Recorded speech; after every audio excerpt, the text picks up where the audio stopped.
各位同學，你有冇試過睇住好多功課，覺得死啦，咁難點做呀？或者覺得我咁蠢，讀極都唔入腦，算數啦。今日我哋要睇嘅呢篇文言名篇，彭端淑嘅為學一首士子集，就係寫俾呢類未出發先興奮，唔係先放棄嘅同學仔睇。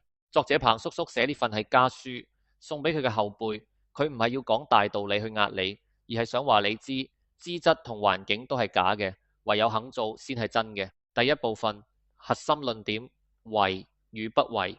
文章一開頭運用咗設問，問咗兩個問題：天下事有難易乎？同埋人之為學有難易乎？作者自問自答，帶出咗全篇嘅中心論點。求學問成唔成功，關鍵係在於人肯唔肯努力，同件事難唔難或者你資質好唔好係無關嘅。同時又用咗對比論證，為之對不為。只要你肯做，難嘅嘢都會變易；你唔做，連最易嘅嘢，例如執起筆寫個名都會變難。關鍵句子就係、學之則難者亦易矣，不學則易者亦難矣。呢句就係話主動權喺你手度。第二部分資質天注定，生參話你知未必。佢用咗舉例論證生參逆襲的故事。作者舉出咗聖人孔子嘅學生生參曾子。曾參嘅資質係點？一個字形容：老，即係遲鈍平庸。點解最後係老嘅生參傳承咗聖人之道？因為佢淡淡而學之，久而不殆。